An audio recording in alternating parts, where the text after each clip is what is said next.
வணக்கம் நண்பர்களே, இது சைபர் தமிழின் தொழில்நுட்பம் அறிவோம் பகுதி. நம்ம எல்லாருமே கணினி பயன்படுத்திகிட்டு இருக்கோம்.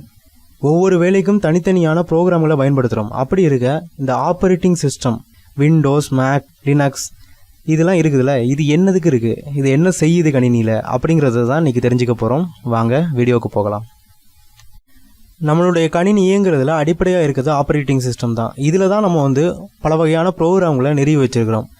நம்ம ஆப்ரேட்டிங் சிஸ்டம் நிறுவப்பட்ட ஒரு கணினி இயக்கும்போது அது பூட் ஆகுது. இதுக்கு பூட் ஸ்ட்ராப் அப்படின்னு பேர். இதில் ஒரு சிறிய ப்ராசஸில் ஆரம்பித்து அது தொடர்ந்து பெரிய ப்ராசஸை நோக்கி நகர்ந்து போகுது. இப்போ தான் நம்மளுடைய கணினியுடைய ஹார்ட்வேர்கள் இயங்க ஆரம்பிக்குது. நம்மளுடைய ஆப்ரேட்டிங் சிஸ்டம் நம்மளுடைய ஹார்ட்வேர்களுக்கும் நம்மளுடைய சாஃப்ட்வேர்களுக்கும் இடையான ஒரு இடைத்தரகராக செயல்பட்டு இருக்கு. இந்த பூட்டிங் ப்ராசஸ் நிறைவடைஞ்ச உடனே நம்மளது ஆப்ரேட்டிங் சிஸ்டத்தில் டெஸ்க்டாப் திறக்குது. இதில் ஏற்கனவே நிறுவப்பட்டுள்ள எல்லா வகையான ப்ரோக்ராம்களையும் நம்மளால் பார்க்க முடியுது.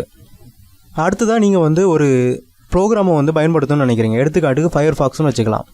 அதுக்காக நீங்கள் ஃபயர்ஃபாக்ஸில் கிளிக் பண்ணுறீங்க. உடனே என்ன நடக்குதுன்னா, சிஸ்டம் கால் அப்படிங்கிற ஒரு ப்ரோக்ராம் உங்களுடைய ஆப்ரேட்டிங் சிஸ்டத்தில் ஓட ஆரம்பிக்குது. அந்த சிஸ்டம் கால் தான் ஃபயர்ஃபாக்ஸை இயங்குறதுக்காக அழைப்பு விடுக்குது. அதோடு அந்த சிஸ்டம் கால் தான் எந்த ப்ரோக்ராம் முதல்ல இயங்கணும், அதுக்கப்புறம் அடுத்தடுத்து எந்த ப்ரோக்ராம்கள் அப்படிங்கிற வரிசையும் முடிவு செய்யுது.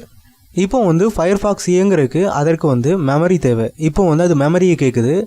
அப்போ நம்ம ஆப்ரேட்டிங் சிஸ்டத்தில் இருக்கிற மெமரி மேனேஜர் அப்படிங்கிறது ஃபயர்ஃபாக்ஸுக்கு தேவையான மெமரியை கொடுத்து அது இயங்குறதுக்கு உதவி செய்யுது. அதே மாதிரி இன்னும் பல ப்ரோக்ராம் இயங்கிட்டு இருந்ததுன்னா ஒவ்வொன்றுக்கும் எவ்வளவு மெமரியை கொடுக்கணும் அப்படிங்கிறதையும் இந்த மெமரி மேனேஜர் தான் முடிவு செய்யுது.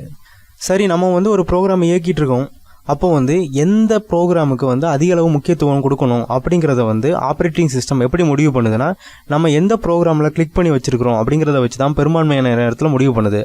ஆனால் சில சமயங்களில் அது வேறு ப்ரோக்ராம்களுக்கு முக்கியத்துவம் கொடுக்குது. அதாவது ஆன்டிவைரஸ் போன்ற ப்ரோக்ராம்களுக்கு திடீர்னு ஒரு பிரச்சனைனா, ஏதோ வைரஸ் அட்டாக் அப்படின்னா உடனே நீங்கள் என்ன தான் செஞ்சுட்டு இருந்தாலும் அந்த நேரத்தில் ஆப்ரேட்டிங் சிஸ்டம் அந்த ஆன்டிவைரஸுக்கு தான் அதிக முக்கியத்துவம் கொடுக்கும். இது போன்ற எதுக்கு முக்கியத்துவம் கொடுக்கணும் அப்படிங்கிறத முடிவு பண்ணுறது ஆப்ரேட்டிங் சிஸ்டமும் நம்மளுடைய கிளிக்குகளும் தான். இப்போ உங்களுக்கு ஒரு இதை பிரிண்ட் அவுட் எடுக்கணும். இதுக்கு உங்களுக்கு பிரிண்டர் அப்படிங்கிற ஹார்ட்வேர் தேவை. இப்போ இந்த ஹார்ட்வேருக்கும் உங்களுடைய கணினியில் உள்ள ஒரு ப்ரோக்ராமுக்கும் தொடர்பை ஏற்படுத்த வேண்டியிருக்கு. அப்போ தான் உங்களால் பிரிண்ட் அவுட் எடுக்க முடியும்.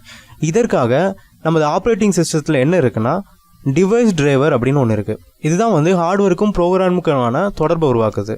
அப்புறம் உங்களால் பிரிண்ட் அவுட் எடுக்க முடியுது.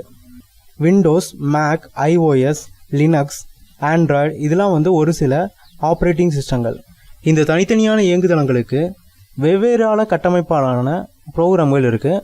இதாவது ஆண்ட்ராய்டு எடுத்துக்கிட்டிங்கன்னா ஏபிகே, விண்டோஸ் எடுத்துக்கிட்டிங்கன்னா இஎக்ஸி இப்படின்னு வெவ்வேறு கட்டமைப்பிலான ப்ரோக்ராம்களை நம்ம பயன்படுத்துகிறோம். நண்பர்களே, இப்போ உங்களுக்கு ஆப்ரேட்டிங் சிஸ்டம் இயங்குதளம் அப்படின்னா என்ன அப்படின்னு சில சிந்தனைகள் கிடச்சிருக்கும் அப்படின்னு நம்புகிறேன். இதே போல் உங்களுக்கு ஆண்ட்ராய்டு இயங்குதளத்தை பற்றி தெரிஞ்சுக்கணுன்னா என்னுடைய பழைய காணொலியை பார்க்க மறக்காதீங்க. இந்த காணொலி உங்களுக்கு பிடிச்சிருந்துன்னா மறக்காமல் லைக் பண்ணுங்கள். அதோடு உங்கள் நண்பர்களோடு பகிர்ந்து கொள்ளுங்கள். இன்னும் பல காணொலிகள் இன்னும் நிறைய வரவிருக்கு. அதனால் மறக்காமல் கீழே இருக்கிற ரெட் கலர் சப்ஸ்கிரைப் பட்டனை கிளிக் பண்ணுங்கள். அதோடு சைடில் இருக்க பெல் பட்டனையும் அழுத்தி விட்டிங்கன்னா ஒவ்வொரு தடவையும் புதிய காணொலி வந்த உடனே உங்களுக்கு செய்தி கிடச்சிடும். உடனே நீங்கள் எங்கள் காணொலியை பார்த்துடலாம்.